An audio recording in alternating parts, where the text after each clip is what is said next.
notre passage directeur donc de l'année qu'on a lu déjà depuis décembre dernier. C'est Lévitique au chapitre 25. Et c'est dans ce passage en fait qu'on retrouve l'ensemble des éléments qui sont liés au jubilé. On a parlé en fait de Dieu qui nous appelle à nous asseoir à sa table dans cette année du jubilé, dans cette année de fête, dans cette année de célébration. Et il présente des choses devant nous. Et il présente des bienfaits devant nous. Et il présente des mets devant nous. Et on a déjà parlé depuis le début de l'année de pas mal de points. On a parlé de la restauration, on a parlé de la liberté, on a parlé du pardon, on a parlé de la réconciliation, on a parlé de la paix, de la multiplication, de la sanctification. Mais il y a un élément qu'on retrouve en fait à la fin de ce passage, qui est notre passage directeur, dont on n'a pas encore beaucoup parlé, à part au premier culte de l'année, on n'a pas encore beaucoup parlé. Et donc, j'aimerais qu'on puisse aujourd'hui s'appesantir un petit peu sur ça parce qu'on arrive vers la moitié de l'année. Et donc, c'est important d'avoir rassemblé tous les éléments qui sont liés au jubilé. Donc, on va lire ensemble la fin de ce passage, Lévitique 25. On va commencer au verset 17 et on va aller jusqu'au verset 19. Lévitique 25, 17 à 19.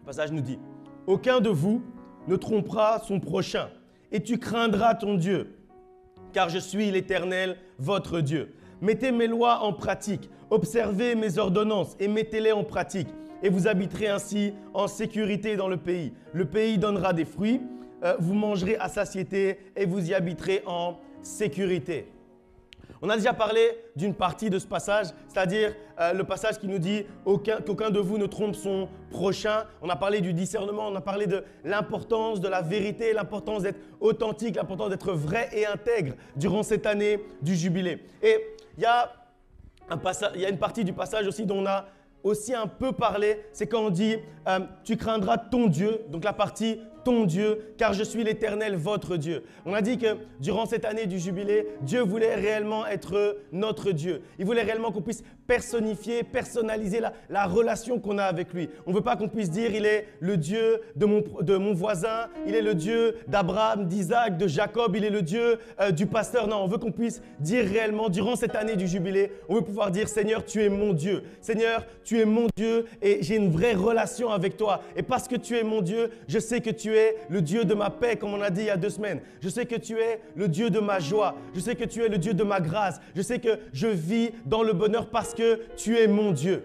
Mais pour que Dieu soit réellement notre Dieu, ce passage nous donne une autre clé. Et cette clé-là dont on n'a pas encore beaucoup parlé depuis le début de l'année. On dit, tu craindras ton Dieu. Et puis après on dit, mettez mes lois en pratique, observez mes ordonnances. La crainte de Dieu. La crainte de Dieu, c'est la partie dont on n'a pas encore beaucoup parlé. Pourtant, c'est une partie qui est réellement importante au cœur de l'année du jubilé. Ça fait également partie en fait des éléments du jubilé. Et le verset nous dit même que pour vivre pleinement l'année du jubilé, justement pour jouir des fruits que Dieu met devant nous durant toute cette année, la crainte de Dieu, c'est une clé. La crainte de Dieu, c'est une condition en fait à remplir pour vivre pleinement le jubilé. Il faut que tu puisses avoir la crainte de Dieu. Il faut que tu puisses craindre ton Dieu, mettre ses lois en pratique et mettre ses ordonnances, observer également ses ordonnances. Et alors, à ce moment-là, comme dit ce passage, à ce moment-là, on habite en sécurité dans le pays parce qu'il est justement notre Dieu. Et quand il est notre Dieu, comme on l'a dit durant les semaines précédentes, quand il est notre Dieu, plus rien ne peut nous faire peur. Quand il est notre Dieu, on ne peut plus être dans la terreur pour quoi que ce soit. Quand il est notre Dieu, même si on avait dit ça il y a 2 semaines, même si les animaux sauvages se présentent devant nous, parce qu'il est notre Dieu, on n'a pas peur. Parce qu'on sait qu'il va faire disparaître du devant de nous les animaux sauvages, parce qu'il est notre Dieu, raison pour laquelle on habite en sécurité. Et puis après on dit que le pays donne du fruit et on peut manger à satiété. Donc manger jusqu'à être réellement rassasié et habiter en sécurité dans le pays que Dieu nous donne. Pourquoi? Parce qu'il est notre Dieu. Et pourquoi est-ce qu'il est notre Dieu? Parce qu'on le craint, qu'on met ses lois en pratique et qu'on observe ses ordonnances. Donc la crainte de Dieu, c'est une bonne chose. Et parce qu'en fait, ça ouvre la porte du jubilé. La crainte de Dieu, en fait, c'est la porte ouverte vers tout ce qu'on a déjà dit par rapport au jubilé. La porte ouverte vers la restauration qui nous vient de Dieu. La porte ouverte vers la paix qui nous vient de Dieu. La porte ouverte vers la liberté que Dieu nous donne.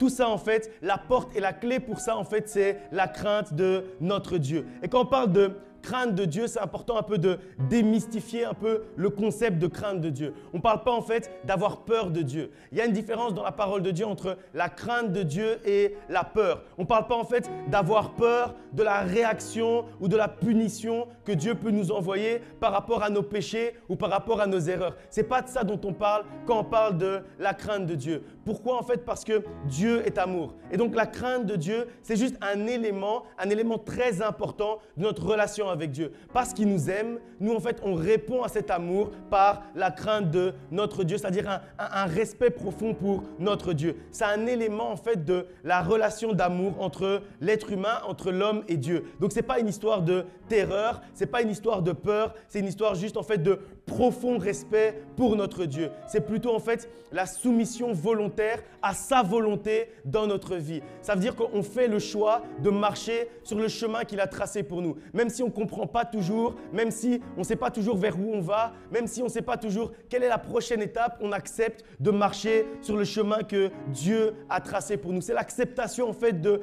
la souveraineté de Dieu dans notre vie. En fait, c'est aussi la motivation qu'on va montrer à suivre ses commandements, comme dit ce passage. La motivation qu'on va montrer à marcher dans la sainteté. C'est un engagement en fait personnel qu'on fait avec notre Dieu. C'est une vertu, c'est une qualité essentielle pour celui qui se dit enfant de Dieu. Donc c'est un thème qui nécessite en fait un peu qu'on puisse l'étudier et puis après surtout qu'on puisse après avoir une prière personnelle, une discussion personnelle et individuelle avec notre Dieu. Et après ça, donc après la prédication, on va prendre le temps justement de prier personnellement par rapport à ça. Parce qu'en fait, la crainte de Dieu, ce n'est pas quelque chose où quelqu'un peut faire le choix pour toi. Ce n'est même pas quelque chose où je peux venir et prier pour toi et puis ça va se débloquer à l'intérieur de toi. Ce n'est même pas ça. C'est vraiment un choix. C'est vraiment un engagement. C'est vraiment une motivation que tu as à l'intérieur de toi. Et avant ça, on va juste partager quelques points importants pour comprendre réellement le concept de la crainte de Dieu et quel est le lien avec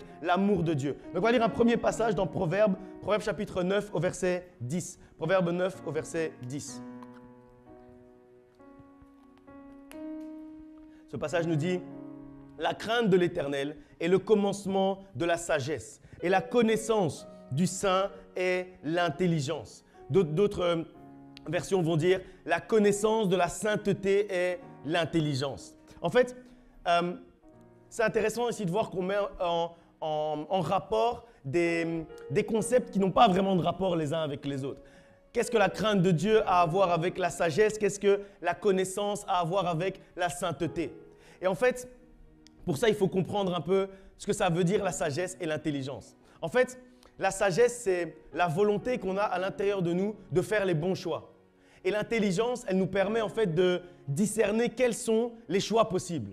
Donc, ça veut dire que quand on est devant une situation, l'intelligence nous permet de dire « j'ai 10 solutions devant moi » ou 4 solutions, A, B, C, D, ce sera plus simple. A, B, C, D, j'ai 4 solutions devant moi. Ça, c'est l'intelligence qui nous permet de voir ça. L'intelligence qui nous vient de Dieu, le discernement qui nous vient de Dieu, le Saint-Esprit qui déclenche en nous cette intelligence. Et donc, si on n'a pas l'intelligence, on ne sait pas si on a 3 solutions, 4 solutions ou 10 solutions devant nous. Et la sagesse, elle nous donne envie de choisir le meilleur choix parmi ceux qu'on peut voir. Et c'est pour ça qu'en fait, ces deux éléments sont interliés, sont interconnectés. Parce qu'en fait, si on n'a que la sagesse, peut-être qu'on va voir seulement la solution A et la solution D. Et comme on est sage et qu'on veut faire le mieux possible et comme on veut suivre la voie de Dieu, entre les deux, on va choisir le moins mauvais. Et puis, l'intelligence, si on n'a que l'intelligence sans la sagesse, on va dire, il y a la solution A, B, C, D, mais je ne sais pas quelle est celle que Dieu veut que je puisse prendre. Je ne sais pas de quel côté je dois aller. Mais la sagesse couplée à l'intelligence nous permet de voir avec l'intelligence toutes les solutions qui sont devant nous, tous les chemins qui sont devant nous et avec la sagesse, choisir réellement le chemin que Dieu veut qu'on puisse emprunter. Et donc, la crainte de l'Éternel, ce passage nous dit que c'est le commencement de la sagesse. Donc, c'est l'étape qui précède en fait la sagesse dont je viens de parler juste avant. Être sage, en fait, ça commence d'abord par la crainte de Dieu. Et en fait, c'est parce que quand on craint Dieu, c'est parce qu'on craint Dieu qu'on est sage. La crainte de Dieu nous rend sages. Pourquoi en fait? Parce que la sagesse, c'est suivre les instructions et les ordonnances de Dieu, ou avoir en tout cas l'engagement, la volonté et la motivation de suivre les instructions et les ordonnances qui nous viennent de Dieu. La sagesse, en fait, c'est la volonté qui est à l'intérieur de nous, le désir, le zèle, le feu qui est à l'intérieur de nous, de suivre la volonté de vivre conformément par rapport à la parole de Dieu. Et quand on craint Dieu, c'est la manière dont on veut vivre.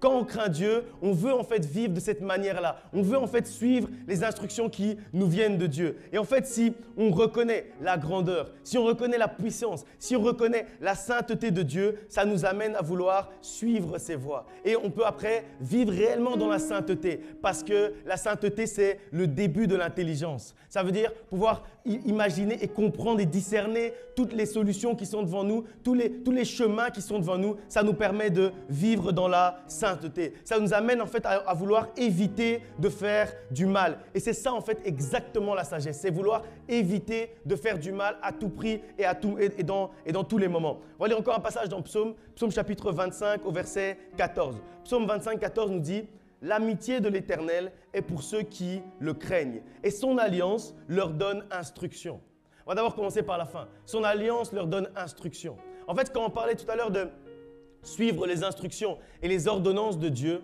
ce n'est pas une question en fait de faire des efforts. C'est une question en fait de vivre sous l'alliance. Quand on vit sous l'alliance, c'est automatique, c'est normal, sans effort en fait, on veut suivre les instructions qui nous viennent de Dieu. Parce qu'on vit sous l'alliance de paix que Dieu nous donne. Parce qu'on vit sous l'alliance de grâce que Jésus-Christ nous a ouverte. Parce qu'on vit sous cette alliance alors de manière naturelle, parce que le Saint-Esprit débloque ça à l'intérieur de nous. De manière naturelle, on veut commencer en fait à vivre selon ces instructions-là. Et puis après, on nous dit que la crainte de Dieu, en fait, c'est également lié à l'amour de Dieu. Puisque l'amitié, en fait, c'est lié à l'amour. Donc, on dit que la crainte de Dieu, c'est lié à l'amour de Dieu pour nous. Et à l'amour que nous, en fait, on rend à Dieu par rapport à l'amour qu'il a pour nous. Parce que l'amitié, en fait, c'est quelque chose de réciproque. L'amitié, c'est un concept réciproque. Ça veut dire que si je considère que je suis ton ami, ça veut dire que tu considères aussi que toi, tu es mon ami. Et c'est logique. Parce que sinon c'est pas ça l'amitié. Sinon, c'est juste un amour unilatéral. Mais l'amitié dont nous parle la parole de Dieu ici, c'est bilatéral, c'est réciproque, c'est une partie de l'alliance.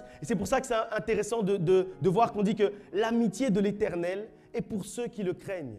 Ça veut dire que pour être réellement ami de Dieu, il faut le craindre d'abord. Il faut d'abord avoir la crainte de Dieu. Ça veut dire qu'on peut chanter toute la vie, on peut chanter toute la nuit, je suis l'ami de Dieu, je suis l'ami de Dieu. Mais si tu n'as pas la crainte de Dieu, en fait, cette amitié-là, elle est vaine. Parce qu'en fait, c'est un amour qui est unilatéral. Ça veut dire que Dieu t'aime, mais toi, en fait, tu ne l'aimes pas en retour. Parce que l'amitié de l'Éternel est pour ceux qui le craignent. Ça veut dire que c'est la réponse qu'on donne en fait à Dieu. C'est ce qu'on rend à Dieu par rapport à tout l'amour qui déverse dans notre vie. Et donc, si tu crains Dieu, c'est que tu es son ami et qu'il est également ton ami. Et que Dieu est ton ami et que donc vous avez une amitié réciproque. Parce que l'amitié de Dieu commence par la crainte de Dieu. L'amitié de Dieu est pour ceux qui le craignent. La crainte de Dieu, c'est ce qui démontre en fait l'authenticité de ta relation avec Dieu.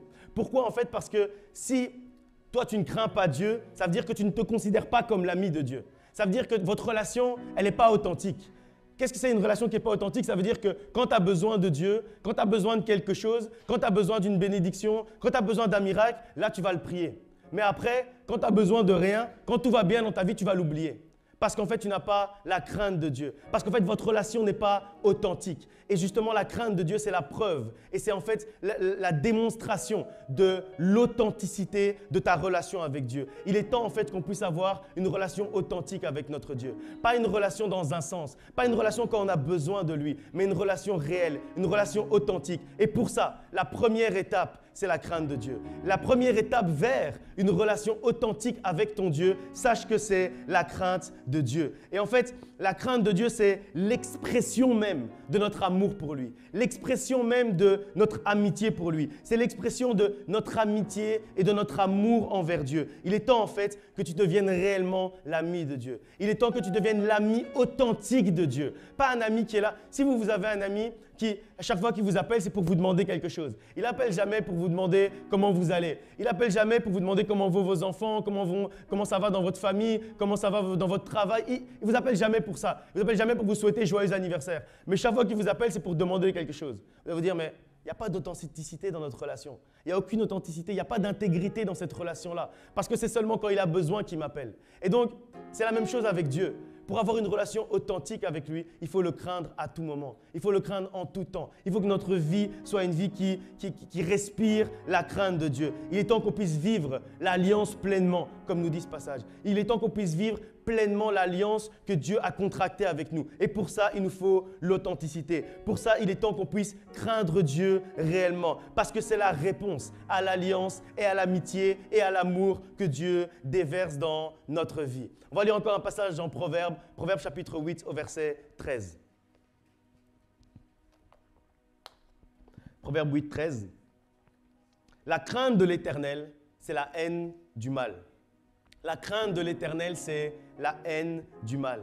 C'est un peu en fait un corollaire à ce qu'on vient de lire dans Psaume 25, puisque la crainte de l'Éternel, c'est l'expression de notre amitié et de notre amour. Alors, la crainte de l'Éternel, c'est également l'expression qu'on a pour la haine du mal. Parce qu'en fait, on ne peut pas aimer Dieu et le contraire de Dieu. On ne peut pas être l'ami de Dieu et l'ami du contraire de Dieu. La crainte de Dieu, en fait, nous encourage à nous détourner du péché et à marcher réellement et de manière authentique et de manière intègre dans la justice. Parce que quand on craint Dieu, on choisit de s'éloigner des choses qui lui déplaisent. On choisit de s'éloigner des choses qui ne sont pas conformes à sa parole et à ses instructions. On choisit en fait de vivre selon sa volonté et sa volonté seule. Donc si on aime Dieu, on le craint. Si on craint Dieu, on recherche à faire du bien autour de nous. Et si on recherche à faire du bien, alors de manière automatique, on va commencer à haïr le mal. Si tu crains Dieu, il y a des choses en fait que on va plus avoir besoin de te dire. Il y a des choses en fait qu'on va plus avoir besoin de t'enseigner. Si tu crains Dieu, il y a des péchés en fait que tu vas plus commettre de manière automatique. Ça n'a aucun sens en fait de respecter et de craindre Dieu, mais de voler ou de frauder ou de mentir en cachette. Et pourquoi en fait ça n'a aucun sens? Parce que si on fait ça en fait, c'est parce qu'on pense que personne ne le saura. Et si on pense que personne ne saura, ça veut dire qu'en fait on méprise l'omniscience de Dieu. Ça veut dire en fait on ne respecte pas l'omniscience de Dieu puisque Dieu sait tout. On ne respecte pas l'omniprésence de Dieu puisque Dieu est présent partout. Donc si à un moment donné on peut réfléchir en se disant je vais faire ça, je vais voler telle chose, je vais travailler au noir là-bas, je vais frauder comme ça, je vais mentir comme ça. Si on se dit ça et on se dit personne ne le saura, ça veut dire qu'en fait dans le personne là, on inclut Dieu aussi.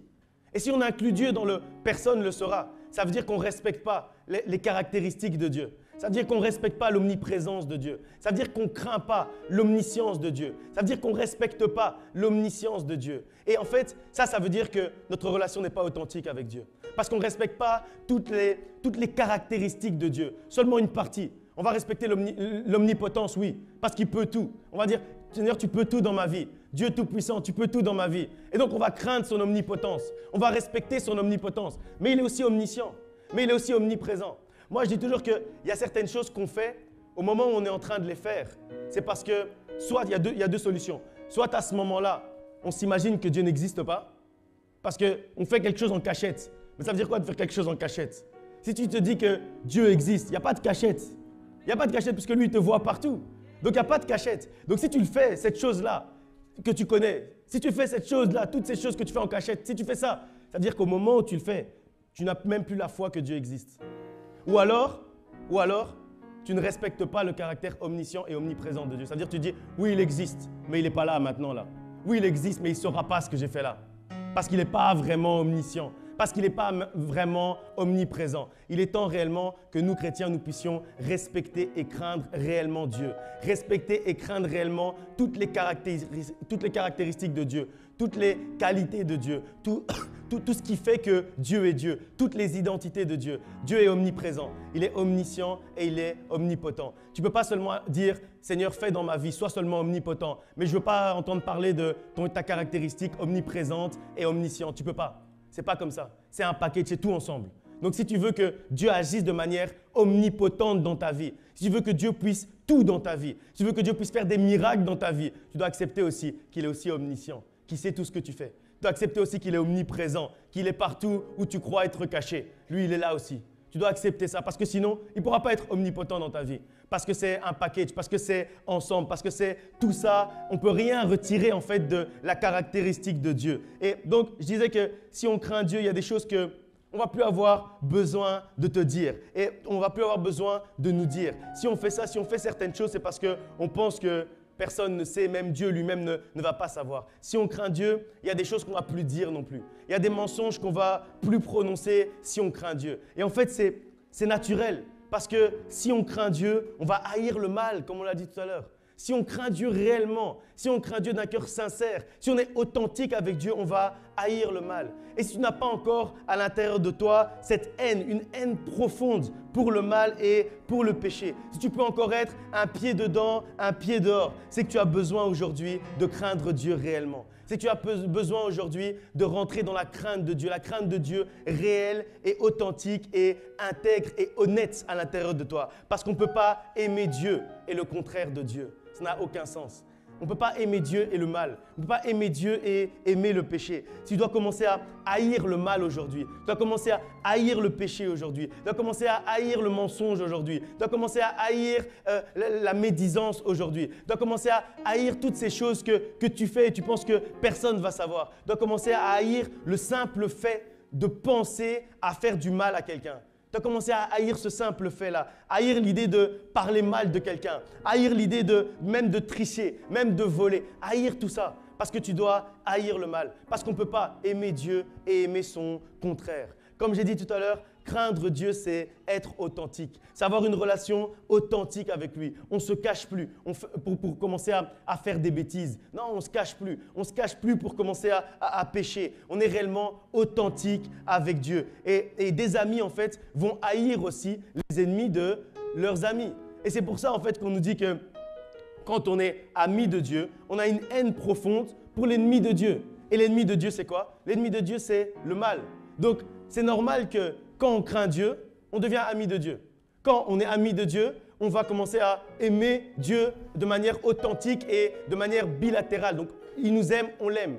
Et donc, comme on l'aime, on va commencer à haïr ses ennemis à lui. Et son ennemi, c'est le mal. Son ennemi, c'est le péché. Donc, si tu commences à sentir cette haine pour le mal à l'intérieur de toi, c'est que tu es sur le bon chemin. C'est que tu es sur le chemin de la crainte de Dieu. C'est que tu es sur le chemin de l'amitié avec Dieu. C'est que tu es sur le chemin de l'amour authentique avec Dieu. L'amitié authentique avec Dieu. Et avant de conclure et de passer réellement à la prière, il y a un dernier point que je voulais aborder avec vous sur la crainte de Dieu, c'est le respect de ce que Dieu a fait pour nous. Le respect de l'action de Dieu dans notre vie. Dieu s'est fait homme. Il est descendu sur la terre, comme on l'a dit dans le credo tout à l'heure, même si j'ai un peu bégayé.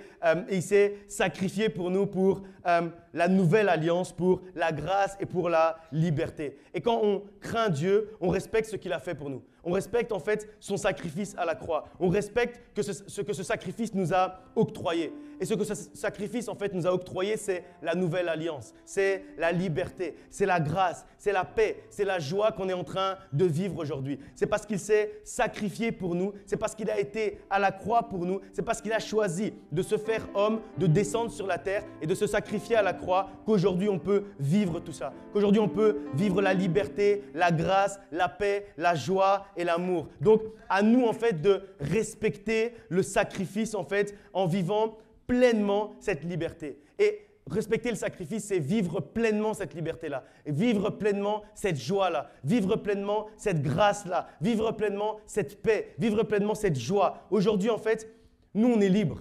Donc, nous, on est libres et comme on est libre, on croit qu'on a reçu cette liberté-là. Oui, on a reçu cette liberté-là gratuitement. Mais ce n'est pas parce que c'est gratuit pour nous que personne n'a payé pour ça. Et en fait, nous, parfois, on est des enfants gâtés. Les enfants gâtés, c'est quoi? Ça veut dire qu'ils vivent dans la maison des parents, ils profitent de la nourriture, de leur lit, de leur chambre, etc. Et ils s'imaginent en fait que pour eux, comme pour eux c'est gratuit, ça veut dire que c'est gratuit pour tout le monde. Mais en fait, ce n'est pas parce que tout ce qu'on a dit avant, l'alliance de Dieu avec toi, ce n'est pas parce que c'est gratuit pour toi que personne n'a payé pour ça. Quelqu'un a payé pour ça. Et donc, il faut respecter le prix qui a été payé. Et donc, ce n'est pas parce qu'aujourd'hui, on est libre gratuitement en fait, que nous, donc, c'est pas parce qu'on a reçu gratuitement que personne n'a payé pour cette liberté. Jésus a payé le prix pour toi. Dieu est descendu sur la terre et il a payé le prix pour toi. Et donc, il faut respecter celui qui a payé le prix et également le prix qu'il a dû payer pour que tu puisses avoir tout ça. Et la crainte de Dieu, c'est ça également. La crainte de Dieu, c'est respecter le prix que Dieu a payé pour nous. Respecter le prix que Dieu a payé pour notre liberté. Et c'est la raison pour laquelle on nous dit dans Galates chapitre 5 au verset 1, c'est pour la liberté que Christ nous a affranchis. Demeurez donc fermes et ne vous laissez pas mettre de nouveau sous le joug de la servitude. Respecter le prix et la personne qui a payé le prix, c'est également ça la crainte qu'on doit avoir pour notre Dieu. Et c'est pas en fait, c'est de ne plus en fait se mettre sous un joug. C'est ne plus accepter en fait que quelqu'un ou une situation peut nous mettre sous un joug. Parce qu'en fait, Dieu a déjà payé le prix. Et si on respecte ce prix-là, alors on ne va plus laisser rien ni personne nous remettre encore dans l'esclavage. Dieu a payé un grand prix pour ta liberté. Dieu a payé un grand prix pour que tu puisses vivre dans l'amour. Dieu a payé un grand prix pour ta joie. Alors ne laisse personne te retirer ce pourquoi Dieu a payé un grand prix. Ne sois pas un enfant gâté qui ne comprend pas qu'il y a un prix qui a été payé pour qu'il puisse recevoir aujourd'hui gratuitement. Donc ne te remets pas toi-même sous un autre esclavage parce que Dieu t'a déjà sorti de l'esclavage. Dieu t'a déjà donné la liberté. Alors ne laisse pas cette liberté comme si elle n'avait pas de prix. Elle a un prix. Même si ce n'est pas toi qui as payé le prix, elle a un prix. Que ce soit une situation, une personne, une addiction, une habitude, un péché, peu importe. En fait, ne laisse rien ni personne te rendre esclave parce que ce serait en fait ne pas respecter le prix que Dieu a payé pour toi. Ce serait en fait ne pas craindre Dieu. Ce serait en fait ne pas respecter et craindre celui qui a payé le prix pour toi. Ne laisse rien ni personne t'enchaîner parce que c'est Dieu lui-même qui a payé le prix de ta liberté. Ne laisse rien ni personne t'enlever ta paix parce que c'est Dieu lui-même qui a payé le prix de ta paix. Ne laisse rien ni personne t'enlever ta joie parce que c'est Dieu lui-même qui a payé le prix de ta joie. Ne laisse rien ni personne t'enlever ton bonheur parce que c'est Dieu lui-même qui a payé le prix de ton bonheur. Jésus a payé le prix et il a payé un grand prix et il t'a racheté à grand prix parce que tu es précieux à ses yeux, parce que tu es précieuse à ses yeux, parce que tu es une pierre précieuse, parce que tu es plus précieux qu'un diamant, plus précieux que l'or. C'est la raison pour laquelle il t'a racheté à grand prix. Alors respecte le prix qu'il a payé aujourd'hui. C'est aussi ça la crainte de Dieu. Et c'est ce qui manque aujourd'hui. Trop souvent, en fait, c'est ce qui manque aujourd'hui. C'est ce qui nous manque nous-mêmes dans notre relation avec Dieu. Aujourd'hui, en fait, on est dans des temps où les gens craignent tellement peu Dieu qu'ils se mettent en fait dans toute espèce de servitude et d'esclavage possible et imaginable. Il y a des gens qui sont esclaves même des écrans aujourd'hui. Il y a des gens qui sont esclaves des réseaux sociaux, des séries, des films, je ne sais pas, de la télévision, du travail, de l'argent. Aujourd'hui, on peut être esclave de tout et n'importe quoi. Et on a donné même un nom à toutes ces addictions-là. Tellement que c'est possible d'être esclave de tout et n'importe quoi. On a tellement peu la crainte de Dieu que n'importe quoi peut nous rendre esclaves là, maintenant, aujourd'hui. N'importe quelle situation, n'importe quel être humain peut nous rendre esclaves de n'importe quoi. Demain, on va inventer une nouvelle technologie. D'autres personnes vont encore devenir esclaves de ça. On va inventer un nouveau hobby, une nouvelle manière de s'amuser, une nouvelle drogue. Quelqu'un va devenir esclave de ça. C'est pas normal. Il y a un problème dans notre relation avec Dieu. Et c'est pour ça en fait que la crainte de Dieu, c'est également un message de la fin des temps. C'est également un message de la fin des temps qu'on retrouve dans Apocalypse. C'est également un message d'urgence. On va lire ensemble Apocalypse chapitre 14, versets 6 à 7. Et on va voir que c'est un message de la fin des temps. C'est un message de l'Apocalypse. C'est un message en fait d'urgence qu'on doit avoir aujourd'hui. La crainte de Dieu, il y a une urgence également dans la crainte de Dieu. Apocalypse 14, versets 6 à 7. Je vis un autre ange qui volait par le milieu du ciel, ayant un évangile éternel pour l'annoncer aux habitants de la terre, à toute nation, à toute tribu, à toute langue et à tout peuple. Il disait d'une voix forte, « Craignez Dieu et donnez-lui gloire, car l'heure de son jugement est venue, et adorez celui qui a fait le ciel et la terre et la mer et les sources d'eau. » Ce passage, en fait, il est tellement important. Il est tellement important pour le temps dans lequel on est aujourd'hui, pour la saison dans laquelle on est aujourd'hui. On nous dit d'abord que c'est un évangile éternel. Ça veut dire que ce n'est pas quelque chose qu'on a dit hier et qui n'est pas vrai aujourd'hui et qui ne sera peut-être pas vrai demain. Non, la crainte de Dieu, c'est un évangile éternel. Et puis après, on nous dit de craindre Dieu, de lui donner la gloire. Et puis après, on nous dit parce que l'heure du jugement est venue et adorer celui qui a fait le ciel, la terre, la mer et les sources d'eau. Ça veut dire en fait que quand on considère qui est Dieu, quand on considère ce qu'a fait Dieu, c'est-à-dire les sources d'eau, le ciel, la terre, la mer, etc., quand on considère tout ça, la conclusion ne peut être que la crainte de notre Dieu. La conclusion ne peut être en fait que le respect qu'on va donner à notre Dieu, parce qu'on considère tout ce qu'il a fait. L'ange de l'Éternel a donné 3 consignes. La crainte de l'Éternel, lui rendre gloire et adorer Dieu. Et c'est ce que l'ange de l'Éternel dit aujourd'hui en fait. Parce qu'aujourd'hui, on vit en fait dans la dernière saison. On vit dans la dernière saison de la fin des temps. Donc aujourd'hui, en fait, l'ange de l'Éternel est en train de nous parler d'une voix forte comme dit ce passage. Il crie, il est en train de crier « Crains Dieu !» Il est en train de crier « Aie la crainte pour ton Dieu, adore ton Dieu, glorifie ton Dieu ». Il crie en fait parce que c'est l'urgence. Vous savez, quand on dit quelque chose, alors peut-être il n'y a pas beaucoup d'urgence. Mais quand on commence à crier, ça veut dire qu'il y a une urgence. Et l'ange de l'Éternel aujourd'hui, il est devant toi et il est en train de crier « Crains Dieu !» Il est en train de crier « Crains Dieu s'il te plaît » parce que le temps est court. Parce que tu ne sais pas de quoi est fait demain. Tu ne sais pas ce qui t'attend demain. Alors crains Dieu aujourd'hui. Alors entre dans cette relation authentique avec ton Dieu aujourd'hui. Crains Dieu dès maintenant. Aujourd'hui respecte Dieu. Aujourd'hui respecte le sacrifice de Dieu. Parce qu'aujourd'hui il y a urgence. Parce qu'en fait, c'est un message d'urgence. C'est un message d'urgence. C'est pour ça que l'ange de l'Éternel crie. Et j'ai prêché il y a quelques semaines sur l'urgence du changement. J'ai prêché sur l'urgence de la réconciliation. Mais il y a également l'urgence de la crainte de Dieu. Il y a également l'urgence de l'authenticité de notre relation avec Dieu. Il y a également l'urgence du respect du sacrifice de Dieu, du sacrifice que Dieu a fait ici sur la terre pour toi et pour moi. L'urgence de recommencer ou de commencer à craindre Dieu réellement. À craindre Dieu de manière authentique. C'est une urgence. C'est une urgence en fait que ton cœur puisse réellement se tourner vers ton Dieu et que tu puisses le craindre réellement. C'est une urgence en fait d'avoir une relation authentique avec ton Dieu. C'est maintenant qu'il faut tisser cette relation-là parce que tu ne sais même pas ce qui va arriver quand tu vas sortir ici de la pièce. Tu ne sais même pas ce qui va arriver quand on va clôturer le culte. Tu ne sais même pas ce qui va t'arriver demain. Donc c'est une urgence. C'est une urgence en fait de recommencer à avoir ou de commencer à avoir une relation authentique avec ton Dieu. C'en est trop en fait, c'en est fini en fait d'avoir une relation superficielle avec Dieu. Aujourd'hui, on doit avoir une relation authentique. Et c'est ça en fait que l'ange de l'Éternel est en train de crier à tes oreilles. L'ange de l'Éternel est en train de crier à tes oreilles. Tout ce que tu as à faire, c'est d'écouter sa voix. Écoute sa voix. Sois attentif à sa voix. Aujourd'hui, il est en train de crier vers toi et de te dire, aujourd'hui, commence à haïr le mal. C'est une urgence d'haïr le mal. C'est une urgence d'aimer Dieu de manière authentique. C'est une urgence de devenir l'ami de Dieu. C'est une urgence de marcher dans ses voies. C'est une urgence de marcher selon ses instructions. C'est une urgence de vivre comme étant réellement l'ami de Dieu. Vivre selon la parole de Dieu. Vivre la vie authentique des enfants de Dieu. Sache et comprends aujourd'hui que c'est une urgence. C'est une urgence qui est réelle. C'est aujourd'hui. C'est aujourd'hui que tu dois prendre toutes ces décisions-là. Ce n'est pas demain. Ce n'est pas dans une heure. Ce n'est pas dans une demi-heure parce que tu dis que tu as encore quelque chose à faire avant tout en niant le caractère omniscient de Dieu. Tu vas encore faire une dernière chose comme s'il n'était pas omniscient. Non, c'en est trop. C'en est fini. Il y a plus.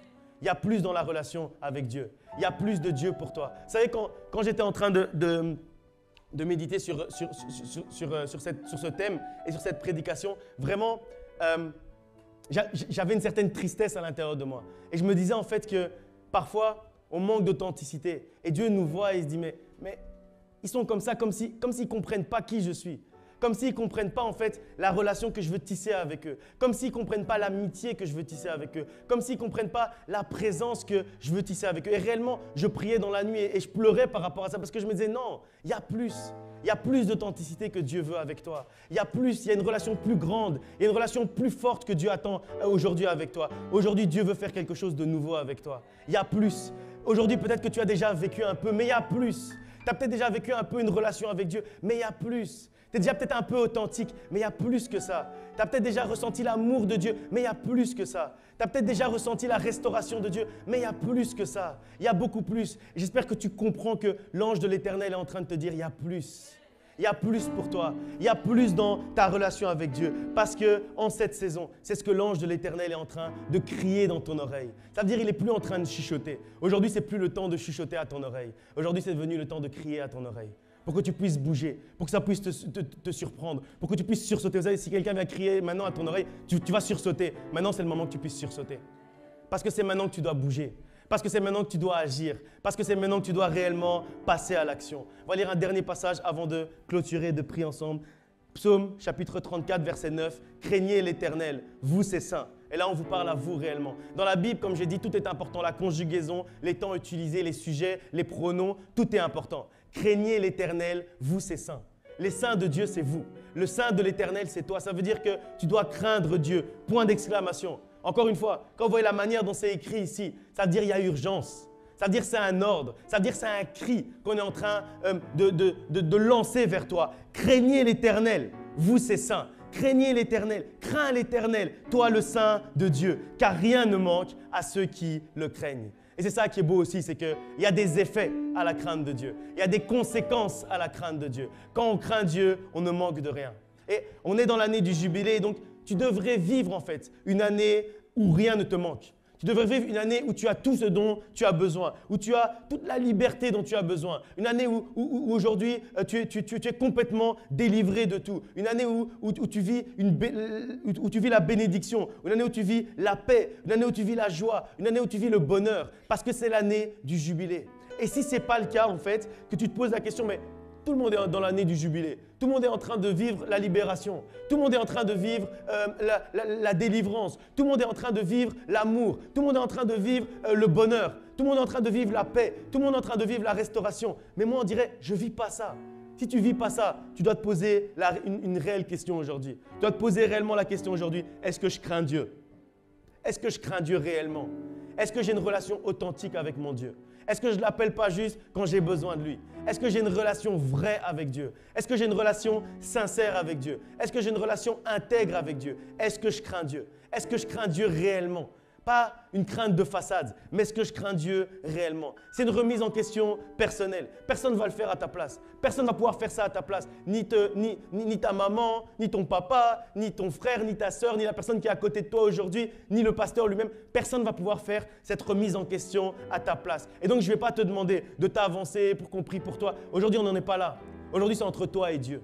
Aujourd'hui, c'est entre toi et Dieu seul. Parce qu'aujourd'hui, c'est réellement personnel. Aujourd'hui, c'est une histoire de choix. Aujourd'hui, c'est une histoire de comprendre l'urgence. Aujourd'hui, c'est une histoire d'entendre le cri de l'ange de l'Éternel. Comme on l'a lu dans Psaume, aujourd'hui, tu dois tisser un lien d'amitié avec ton Dieu. Aujourd'hui, tu dois répondre à l'amour de Dieu par la crainte de ton Dieu. Aujourd'hui, c'est réellement le moment en fait de comprendre que l'amitié de Dieu est réservée à ceux qui le craignent. Que c'est ceux qui le craignent qui peuvent réellement dire qu'ils sont ses amis et qu'il est leur ami. Et si tu veux faire partie des amis de Dieu, si tu veux faire partie réellement des amis de Dieu, c'est à toi en fait de décider. Mais si tu veux ça, tu dois avoir la crainte de Dieu. Et donc, aujourd'hui, tu dois te poser la question, est-ce que je veux vivre tout ça? Est-ce que je veux vivre cette paix? Est-ce que je veux vivre tous les fruits du jubilé? Est-ce que je veux profiter, jouir de tous les fruits du jubilé? Si tu veux ça, tout ce que tu as à faire, c'est te lever maintenant et prier d'un cœur sincère. Et prier d'un cœur sincère. On va prendre un passage juste pour prier qu'on va laisser afficher. Psaume chapitre 86 au verset 11. Et on va prier réellement comme ça. C'est notre prière aujourd'hui. Enseigne-moi, Éternel, tes voies pour que je marche dans ta vérité, pour que je marche dans ton intégrité. Dispose mon cœur à la crainte de ton nom. On va demander réellement que Dieu puisse disposer nos cœurs, que Dieu puisse disposer nos cœurs à la crainte de son nom, que Dieu puisse disposer nos cœurs afin que nous puissions réellement le craindre. On va se lever réellement maintenant et on va prier. On va dire Seigneur, enseigne-moi ta crainte. Seigneur, enseigne-moi ta crainte. Dispose mon cœur à ta crainte. Aujourd'hui, Seigneur, je veux suivre tes voies. Aujourd'hui, Seigneur, je veux être ton ami. Aujourd'hui, Seigneur, je veux vivre cette relation authentique avec toi. Je veux accepter tes instructions. Je veux marcher sur le chemin que tu as tracé pour moi. Prie ensemble maintenant, mais surtout, prie-toi directement. Prie-toi et parle à ton Dieu directement. Il n'y a personne qui va le faire pour toi. C'est toi qui dois prendre cette décision aujourd'hui d'être l'ami de Dieu. C'est toi qui dois prendre cette décision aujourd'hui de vivre de manière authentique avec ton Dieu. C'est toi qui dois prendre cette décision aujourd'hui d'arrêter les faux semblants parce qu'il y a plus. Il y a beaucoup plus aujourd'hui pour toi. Il y a beaucoup plus aujourd'hui dans ta relation avec Dieu. Il y a beaucoup plus d'authenticité aujourd'hui. Il y a beaucoup plus d'intégrité aujourd'hui. Il y a beaucoup plus d'amour aujourd'hui que Dieu veut déverser dans ta vie. Prions. Père éternel, Dieu de gloire, nous approchons, Seigneur, devant ton trône. Aujourd'hui, Seigneur, nous prenons conscience, Seigneur, du cri du cri, Seigneur, de l'ange de l'Éternel. Et ce cri, Seigneur, est arrivé jusqu'à nos oreilles et nous a fait sursauter, Seigneur, et nous a fait bouger, et nous a fait agir, et nous a fait, Seigneur, nous mettre en action. Aujourd'hui, Seigneur, nous voulons agir parce qu'aujourd'hui, c'en est trop. C'en est trop, Seigneur, d'avoir une relation superficielle avec toi. C'en est trop, Seigneur, de ne pas vivre de manière authentique avec toi. Aujourd'hui, Seigneur, nous voulons l'authenticité. Aujourd'hui, Seigneur, nous voulons vivre de manière vraie, de manière authentique, de manière intègre avec toi. C'en est trop, Seigneur. C'en est trop, Seigneur, de vivre, Seigneur, de manière superficielle, de ne pas, Seigneur, aller en profondeur avec toi. Aujourd'hui, Seigneur, réellement, nous voulons vivre de manière authentique avec toi. Aujourd'hui, Seigneur, nous voulons vivre comme nous n'avons jamais vécu avec toi, Seigneur. Aujourd'hui, Seigneur, nous choisissons, Seigneur, de te craindre réellement. Aujourd'hui, Seigneur, enseigne-nous ta crainte. Aujourd'hui, Seigneur, sonde, Seigneur, notre cœur. Et aujourd'hui, Seigneur, dispose notre cœur. Que notre cœur, Seigneur, soit bien disposé pour te craindre, Seigneur. Que notre cœur, Seigneur, soit bien disposé aujourd'hui. Dispose nos cœurs aujourd'hui. Dispose, Seigneur, le cœur de mes frères. Dispose, Seigneur, le cœur de ma sœur aujourd'hui. Dispose, Seigneur, le cœur de chacun d'entre nous. Que réellement aujourd'hui, notre vie, Seigneur, ne puisse plus être jamais la même. Qu'aujourd'hui, Seigneur, nous puissions comprendre l'urgence, Seigneur. L'urgence, Seigneur, du changement. L'urgence, Seigneur, de la crainte de Dieu. L'urgence de l'authenticité. L'urgence, Seigneur, de passer, Seigneur, à une nouvelle étape avec toi. Aujourd'hui, Seigneur, je proclame que tes enfants, Seigneur, que les enfants de la promesse sont en train, Seigneur, de passer à une nouvelle étape. Sont en train, Seigneur, d'aller, Seigneur, à un autre niveau avec toi. Sont en train, Seigneur, d'entrer dans une nouvelle dimension de l'authenticité, dans une nouvelle dimension de la crainte de Dieu, dans une nouvelle dimension, Seigneur, de notre relation avec toi, dans une nouvelle dimension, Seigneur, de l'amitié, dans une nouvelle dimension de l'amour. Ce que nous voulons vivre aujourd'hui. Aujourd'hui, nous ne voulons pas, Seigneur, être éloignés de toi. Nous voulons, Seigneur, être proches de toi. Aujourd'hui, Seigneur, nous proclamons que nous voulons haïr le mal aujourd'hui. Aujourd'hui, Seigneur, nous voulons haïr toutes ces choses, Seigneur, qui s'attachent encore à nous. Tous ces péchés, Seigneur, qui s'attachent encore à nous.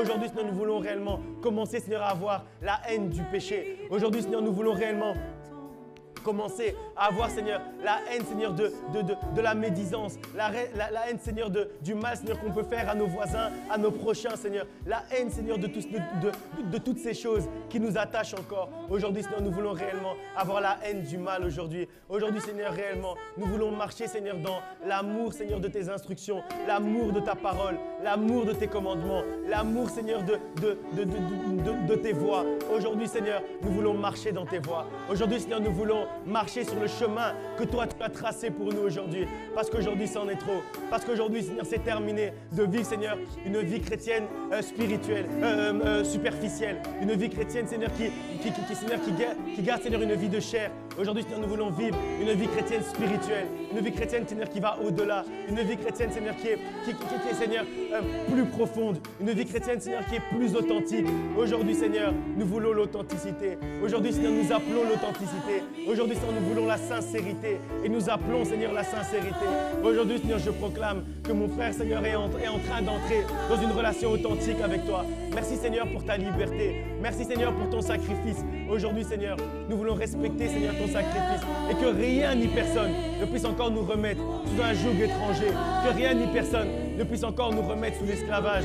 Aujourd'hui, Seigneur, nous proclamons que rien ni personne ne pourra encore nous ramener en Égypte. Parce que, Seigneur, toi, tu as ouvert la mer Rouge devant toi et devant nous. Et aujourd'hui, Seigneur, nous considérons, Seigneur, ce miracle. Aujourd'hui, Seigneur, nous te sommes reconnaissants pour ce miracle. Nous te sommes reconnaissants, Seigneur, et nous te craignons, Seigneur, parce que tu es un Dieu omnipotent, parce que tu es un Dieu omniscient, parce que tu es un Dieu omniprésent. Alors aujourd'hui, rien ni personne ne pourra nous remettre encore, Seigneur, sous l'esclavage. Rien ni personne ne pourra nous remettre encore sous un joug, Seigneur, qui n'est pas de toi. Aujourd'hui, Seigneur, nous vivons dans la vérité. Aujourd'hui, Seigneur, nous vivons dans l'authenticité. Tous les jours de notre vie, nous voulons marcher dans cette vérité et dans cette authenticité, Seigneur. Au nom de Jésus-Christ.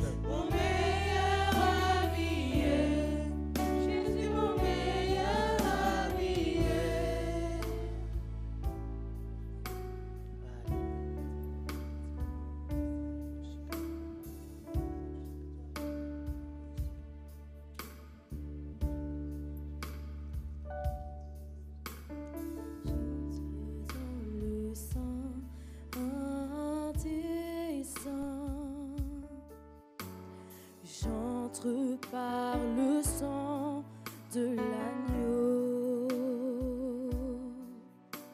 Oui, j'entre pour t'adorer, toi seul Élève ta voix et adore-le. T'honorer. J'entre dans le sein des saints. Nous voulons aller, Seigneur, jusqu'au sein des saints. Aujourd'hui, nous voulons Adore-le. aller, Seigneur, dans un Élève nouveau ta niveau, voix. Seigneur. Élève ta Une nouvelle voix. dimension avec toi aujourd'hui, Par le Seigneur. sang de Jusqu'au sein des saints, Seigneur, l'agneau. aujourd'hui. J'entre par le sang de l'agneau. J'entre pour t'adorer, toi seul, Seigneur. Pour t'adorer, toi seul. J'entre pour honorer.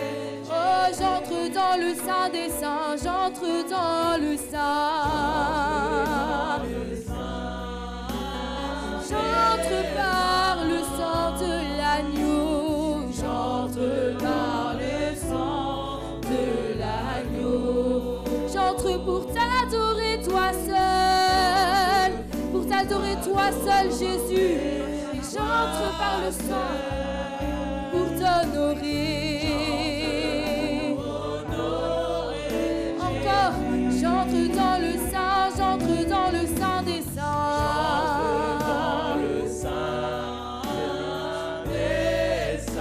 Entre dans le sein des saints aujourd'hui. Entre dans la sainteté de ton Dieu aujourd'hui.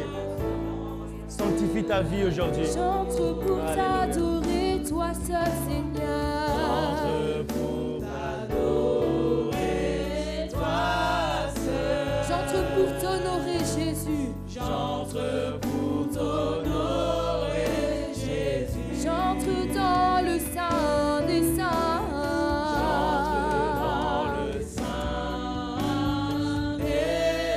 Oui, j'entre par le sang de l'agneau. J'entre pour t'adorer, toi seul.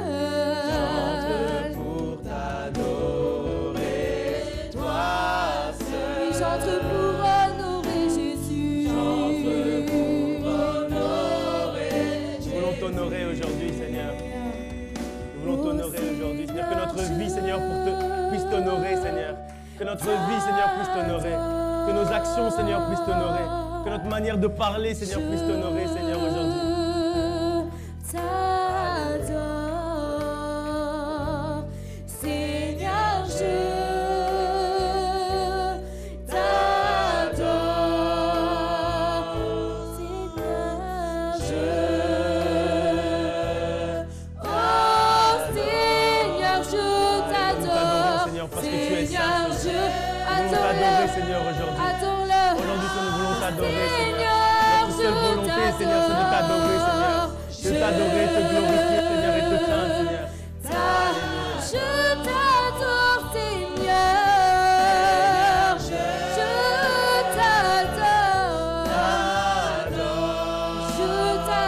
t'adore. Je t'adore. Car ton nom est très saint. Car ton nom est très saint. Il est très saint. Car ton nom est très saint, il est très saint. Car ton nom est très saint, il est très saint. Car ton nom, il est très saint, il est très saint, et très saint. Oh, très saint, il est. Car ton nom est très saint, car ton nom est très saint, car ton nom, oh, il est très saint, il est Seigneur.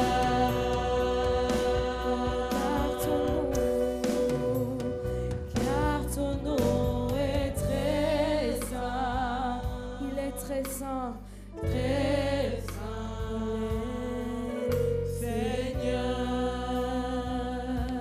Amen.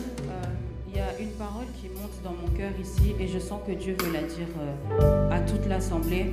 C'est Josué 3,5 qui dit, la Bible dit, Josué dit au peuple, préparez-vous pour être entièrement au Seigneur, Amen. car demain, il va accomplir des actions extraordinaires au milieu de vous. Amen. Alléluia. Alors prenez vraiment très au sérieux tout ce qui a été dit ici aujourd'hui. Marchons dans la crainte de l'Éternel parce que 2023, Dieu veut changer la vie de beaucoup de gens ici. Mais ce qui va déterminer que Dieu change ta vie ou pas, c'est toi-même. C'est le fait que tu te prépares, le fait que tu te sanctifies. Amen. Tout est entre tes mains. Dieu a déjà tout accompli. Amen. Dieu a besoin qu'on se prépare et qu'on se sanctifie. Alléluia. Qu'on lui fraie le chemin pour qu'il puisse marcher dans nos vies. Et vous allez voir que 2023 ne ressemblera en rien à toutes les années précédentes que vous avez pu vivre. Amen. C'est l'année où Dieu veut restaurer toutes les années que les sauterelles ont volées. Amen. Alors préparons-nous.